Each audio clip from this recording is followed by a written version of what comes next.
بسم اللہ الرحمن الرحیم۔ السلام علیکم ورحمۃ اللہ وبرکاتہ۔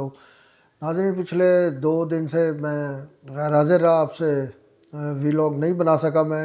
اس کی بنیادی وجہ تو یہ تھی کہ میرے کراچی بار کے الیکشن ہو رہے تھے، تو الحمدللہ وہ الیکشن بھی ختم ہو گئے اور ہمارا فیورٹ جو پینل تھا وہ بھی آ گیا، تو اس چیز کی مبارکباد۔ لیکن دوسرا جو آج بلیک ڈے کہہ لیں اس کو، یا سیڈ ڈے کہہ لیں، یا ہم بدقسمت دن کہہ لیں پاکستان کا، کہ آج پاکستان کو بری طریقے سے شکست ہوئی آسٹریلیا کی۔ گو کہ یہ ہم نے پہلے ہی بات کر لی تھی کہ آسٹریلیا میں جب ٹیم جائے گی تو وہاں پر اس کو ہرانا تو دور کی بات ہے، وہاں سے ڈرا کرنا بھی ذرا مشکل کام ہوگا، اور بالکل ویسے ہی ثابت ہوا جس طریقے سے ہم نے پچھلے اپنے جو 2 میں نے ویلاگ بنائے تھے اس پہ، فرسٹ ڈے اور سیکنڈ ڈے پہ، تو اس پہ میں نے بات کی تھی، تو بالکل اسی طریقے سے ثابت ہوا ہی ہے۔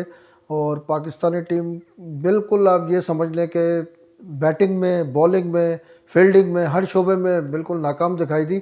تو جب شان مسعود کو کپتان اناؤنس کیا گیا تھا تو ہم یہ سمجھ رہے تھے کہ شاید کوئی حفیظ اینڈ کمپنی نے اور ذکا اشرف صاحب نے کوئی مارکا مار لیا اور کوئی مائک بریلی لے کے آ گئے، لیکن ان کی کوئی کپتانی بھی اس میچ میں نظر نہیں آئی۔ جس طریقے سے ان کو چھوٹے چھوٹے سپیلز کرانے چاہیے تھے بولر سے اور چینجنگ کرنی چاہیے تھی، آغا سلیمان سے انہوں نے 27 اوور کر لیے، لیکن سعود شکیل سے ایک بھی اوور نہیں کیا۔ کیا وجہ؟ آخر آدمی چانس تو لیتا ہے نا، 2-3 اوور 5 اوور اس سے کروا کے دیکھتے، اگر وہ افیکٹو ہوتا، کیونکہ لیفٹ آرم اسپنر تھا، ایک نئی ورائٹی تھی، تو یہ آف اسپنر ہے تو تھوڑا سا چانس تو رہنا چاہیے تھا، لینا چاہیے تھا انہیں، تو انہوں نے نہیں لیا۔ اسی طریقے سے بیٹنگ میں بھی اگر ہم دیکھیں تو فرسٹ اننگ میں کچھ رزس اس نے کی ہے، امام الحق نے اور عبداللہ شفیق نے 40 رن کیے تھے، اس نے 63 رن کیے تھے، لیکن بہت سلو کیے تھے۔ تو بہرحال وہ ایک رزس نظر آئی تھی، لیکن سیکنڈ اننگ میں تو پھر ہمارا کیا کہتے ہیں اس کو، کہ پھٹا ہی گول ہو گیا بالکل۔ 89 رنز پہ پوری ٹیم ہی آؤٹ ہو گئی ہے، تو جس میں ایک سعود شکیل ہی ہے جنہوں نے 24 رن کیے، باقی تو کوئی ڈبل فگر میں ہی نہیں آ سکا۔ تو وہاں سے سنچریاں بنانے کا سلسلہ جاری تھا، وارنر نے کی، پھر مچل مارش نے بڑی زبردست اننگ کھیلی۔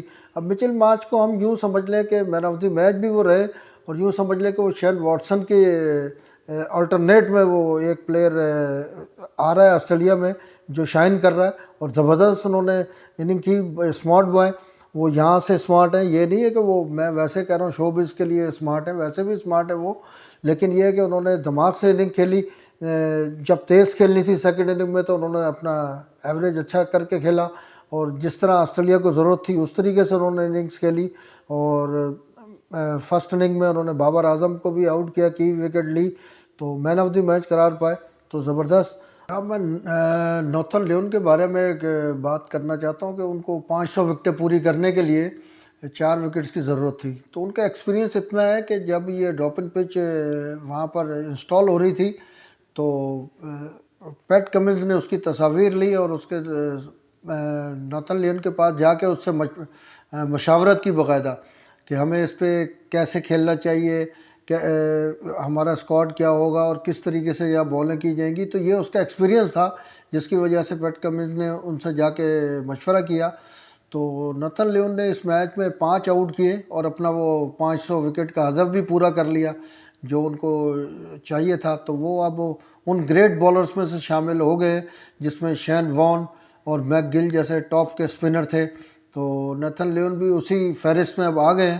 تو زبردست، ہماری طرف سے ان کو مبارکباد ہو، اور ان کا ایکسپیرینس اتنا زبردست تھا کہ جس کے بارے میں پیٹ کمنز نے اس کو ایڈمٹ کیا اور جا کے ان سے مشاورت کی، اور ہماری جو مشاورت ہو رہی تھی وہ پروفیسر اپنا حفیظ صاحب سے ہو رہی تھی، جن کا کوئی ایکسپیرینس ہی نہیں ہے وہاں پر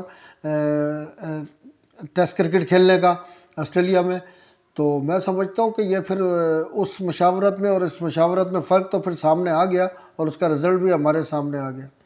تو یہاں ہمارے جو 2 ڈیبیوز جنہوں نے کیے تھے، عامر جمال نے اور خرم شہزاد نے، انہوں نے اچھی بولنگ کی، لیکن اگر اس کو ایز اے کرکٹ ناقد کی رائے سے دیکھوں تو مجھے عامر جمال کی بولنگ میں کوئی اتنا وہ زیادہ وہ نظر نہیں آیا کہ 111 رن دے کے اس نے 6 آؤٹ کیے ہیں. تو جب اگر 100 رن دے کے اگر آدمی 5-6 آؤٹ کرتا ہے تو اس سے ٹیم کو اتنا فائدہ نہیں ہوتا. اسی طرح خرم شہزاد نے پورے میچ میں 5 آؤٹ کیے. تو سیکنڈ اننگ میں انہوں نے 3 آؤٹ کیے, فرسٹ اننگ میں 2 آؤٹ کیے. تو انہوں نے خیر یہ دونوں بولر اچھے رہے. فہیم اشرف اپنا رنگ دکھانے میں بالکل ہی ناکام رہے. تو مجموعی طور پر پاکستان کی پرفارمنس بالکل آپ یوں سمجھ لیں کہ بالکل ہی خراب پوزیشن رہی ہے, تو جس کا ہمیں افسوس بھی ہے.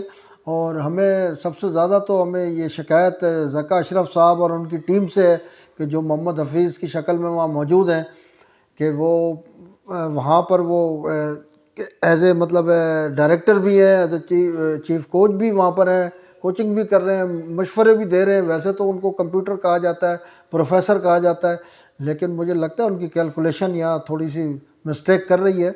تو خیر بہت زیادہ ہمیں خوش فہمی نہیں ہونی چاہیے آسٹریلیا سے. اب جو باکسنگ ڈے کا میچ ہوگا تو اس میں بھی ہمیں کوئی بہت زیادہ خوش فہمی نہیں ہوگی میلبرن پہ.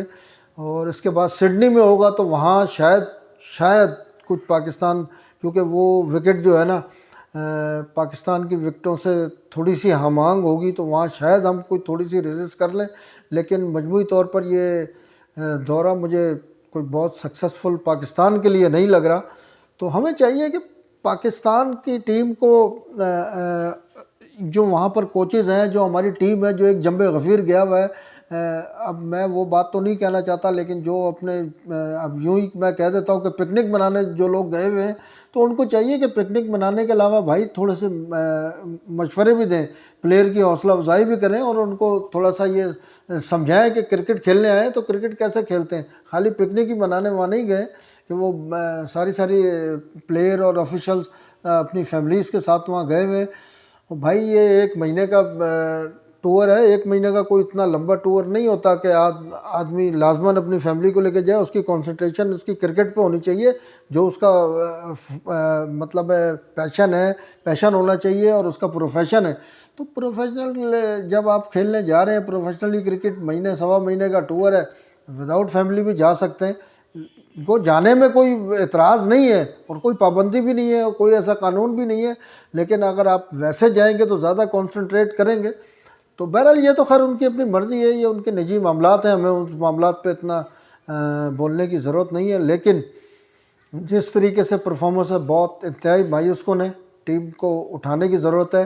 دیکھتے ہیں آگے شان مسعود کیا کرتے ہیں کیا نہیں کرتے. لیکن آسٹریلیا کے جو تیور ہیں وہ مجھے بہت اچھے نہیں لگ رہے. آسٹریلیا کے تیور مجھے بہت خطرناک لگ رہے ہیں آگے میچز میں بھی. تو ہم سب دعا ہی کر سکتے ہیں اور امید کر سکتے ہیں, کیونکہ امید پہ تو دنیا قائم ہے. تو ہم دعا بھی کرتے ہیں, اور دوا تو خیر وہاں جو ٹیم گئی ہوئی ہے ایک جنب غفیر کی صورت میں, پی سی بی کا اسٹاف گیا ہوا ہے, کوچز گئے ہوئے ہیں, ڈاکٹرز گئے ہوئے ہیں. تو یہ تو سب ایک بہانہ کہہ لیں کہ پروٹوکول ہے کہ بھائی یہ آئی سی سی نے یہ چیزیں لگا دی ہیں کہ یہ سب چیزیں ساتھ ہونی چاہیے. تو وہ ایک بارات ساتھ چلتی ہے, لیکن بارات میں پھر باراتی اگر اچھے ہوں تو پھر دولہا کی کارکردگی بھی اچھی ہوتی ہے. تو دیکھتے ہیں ہمارا نیا دولہا جو ہے وہ کیا کرتا ہے. تو یہاں میں تھوڑی سی بابر اعظم کے بارے میں بھی بات کرنا چاہتا ہوں. بابر اعظم نے اس میچ میں اچھا نہیں کھیلا جو اس سے توقعات تھیں, لیکن اس کی بنیادی میں سمجھتا ہوں وجہ یہ ہے کہ اس پہ بہت زیادہ پریشر تھا, اس کو کپتانی سے ہٹایا گیا. تو اس پہ یہ پریشر تھا کہ پیچھے سے یار اب یہ اپنے بیٹ سے جواب دے گا, رنز کرے گا, تو اس چیز سے اس کو نکلنے میں تھوڑا ٹائم لگے گا. ویسے تو ہم کہتے ہیں, اور وہ ہے دنیا کا نمبر 1 پلیئر, تو یہ ایسے بیٹ پیجز آتے رہتے ہیں پلیئر پہ. کوہلی بھی 2.5-3 سال بیٹ پیجز میں رہا, اس کے بعد جب اب آیا ہے تو آ کے کھیل رہا ہے. تو بابر اعظم بھی اگر کوئی اس کا بیٹ پیج ہے تو وہ دور ہو جائے گا, اور وہ نمبر 1 ہے, اور وہ اپنی کلاس سے ثابت کرے گا کہ میں دنیا کا نمبر 1 پلیئر ہوں. اس کو ایک اچھی اننگ چاہیے, ایک لمبی اننگ چاہیے. تو وہ جب ایک اچھی اور لمبی اننگ کھیل لے گا تو اس کے بعد پھر انشاءاللہ اس کا بلہ جواب دینے لگے گا ان ساری باتوں کا, جو باتیں اور جو کرٹیزم اس پر ہوتا رہا ہے ورلڈ کپ کے بعد. تو ہمیں امید رکھنی چاہیے کہ بابر اعظم انشاءاللہ آگے چل کے رنز کرے گا. یہاں سوال یہ ہو رہا ہے کہ سرفراز کو ہم ایک ایز اے مستند بیٹسمین کی حیثیت سے لے کے گئے تھے, لیکن 6 نمبر کی نمبر ہوتا ہے 6 نمبر کے لیے، لیکن سرفراز جس طریقے سے یہاں ڈومیسٹک میں رنز کر رہے تھے اس چیز کا مظاہرہ وہ نہیں کر سکے۔ مچل اسٹارک سے دونوں اننگز میں وہ آؤٹ ہو گئے۔ تو یہاں اس پہ بھی تھوڑا سا سوچنے کی ضرورت ہے کہ سرفراز کو تھوڑا سا میچورٹی دکھانی چاہیے، اپنی سینئر ہونے کا احساس دلانا چاہیے اور وہ رنز کرے۔ تو بات یہ ہے کہ ہم یہاں پر میں تو یہ سوچ رہا تھا اور دیکھ رہا تھا، جو جتنا میں میچ دیکھتا رہا ہوں، مجھے یہی اندازہ ہوا کہ ہماری جو ٹیم ہے نا وہ ڈیفینسو اپروچ سے گئی ہے۔ آپ 8 بیٹسمینوں کے ساتھ چلے گئے ہیں یار، یہ کون سی ٹیم ہے؟ آپ کو میچ جیتنے کے لیے تو کم سے کم بھی آپ کو 5 بالر تو لازماً ہونے چاہیے، 5 بالر لازماً ہو، ایک آل راؤنڈر ہو، تو پھر ہی آپ آؤٹ کریں گے نا ان کے 10 پلیئر۔ اگر آپ کے پاس بالر ہی 3 ہیں، ایک آپ نان ریگولر اسپنر ہے، اس سے آپ آف اسپن کروا رہے ہیں، 27 اوور اس سے آپ کروا رہے ہیں، ایک آل راؤنڈر آپ نے فہیم اشرف ہے جو کہ اتنا افیکٹو ہی نہیں ہے، تو کس طریقے سے آپ کریں گے؟ آپ کے جو ڈیفینسو اپروچ تھی، اور یہاں جو جس طریقے سے شان مسعود اور جو ہمارے چیئرمین صاحب ہیں ذکا اشرف صاحب، اب پتہ نہیں ذکا اشرف صاحب کی یہ مطلب تھنکنگ ہے، سوچ ہے، یا ان کے بیٹے کی ہے، کیونکہ لوگ تو یہی کہتے ہیں کہ پی سی بی کو اس وقت بجائے ذکا اشرف کے ان کا بیٹا چلا رہا ہے۔ تو بہرحال جس کی بھی تھنکنگ ہے، وہ یہ تھنکنگ ان کو یہ بالکل وہاں پر وہ سوٹ نہیں کر رہی، جو کہہ کے گئے تھے کہ ہم نے ماڈرن کرکٹ کھیلنی ہے۔ ماڈرن کرکٹ میں تو ڈیفنس نام کی کوئی چیز ہی نہیں ہے، اٹیکنگ ہی اٹیکنگ ہے ماڈرن کرکٹ میں۔ اور آپ 8 بیٹسمینوں کے ساتھ جب جاتے ہیں تو پھر 450 رن کا جب ہدف سامنے آتا ہے تو پھر آپ 89 پہ آؤٹ ہو جاتے ہیں۔ یہ کون سی ماڈرن کرکٹ کھیل رہے ہیں؟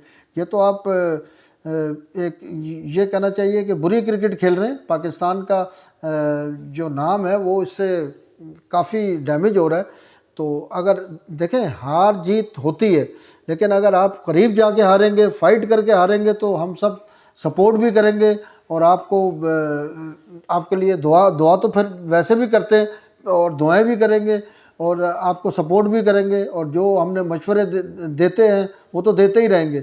جس طریقے سے میں شروع سے دیتا آ رہا ہوں کہ بھائی شاہین شاہ افریدی جو ہے وہ فٹ نہیں ہے، اس کی کمر اور شولڈر کا پورا زور نہیں لگ رہا، وہ 128 130 132 اس سے اوپر جا نہیں رہا۔ اس کی بنیادی وجہ کیا ہے سوچنا چاہیے۔ ہمارے بولنگ کوچ صاحب وہاں پر جب پریس کانفرنس کر رہے تھے تو وہ کہہ رہے تھے کہ وہ ردم میں نہیں آیا۔ او بھائی وہ ورلڈ کپ کھیل رہا ہے، ایشیا کپ کھیل رہا ہے، پھر یہاں آ رہا ہے، تو وہ اس کا ابھی تک ردم ہی نہیں آیا۔ وہ کب سے کرکٹ کھیل رہے ہیں، ردم سب بنا ہوا ہے، لیکن آپ اس چیز کو سمجھیں، سوچیں، جو اس کا اینکل پرابلم ہوا ہوا ہے اس پہ تھوڑا سا کام کریں، اس کو دیکھیں اور اس کو تھوڑا سا ریسٹ دیں۔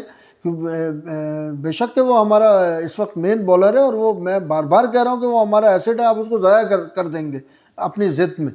تو اس کو اس چیز کو سمجھیں، جو بات میں بار بار اپنے ہر ویلاگ میں کہہ رہا ہوں اس کی کوئی وجہ ہے، اس لیے کہ بینگ میں بھی فاسٹ بالر ہوں، میں ان چیزوں کو سمجھتا ہوں، بہت اچھے سے سمجھتا ہوں۔ تو وہاں جو عمر گل صاحب ہیں وہ بھی فاسٹ بالر ہیں، تو انہیں سوچنا چاہیے، سمجھنا چاہیے، اس کو تھوڑا سا سیریس لیں اس چیز کو، اور اس کو فٹ کریں تو وہ واپس 90 پلس ہو جائے گا، اس میں کوئی دو رائے نہیں ہے۔ تو اب آگے دیکھتے ہیں میلبرن کے میچ میں کیا ہوگا، اور اس پہ مزید ہم بات کرتے رہیں گے۔ تو چینل کو لائک کریں، سبسکرائب کریں، یہ آپ ہی کا چینل ہے، اس سے آپ کو مزید نت نئی اور تازہ ترین خبریں ملتی رہیں گی۔ تو اللہ ہم سب کا حامی و ناصر ہو۔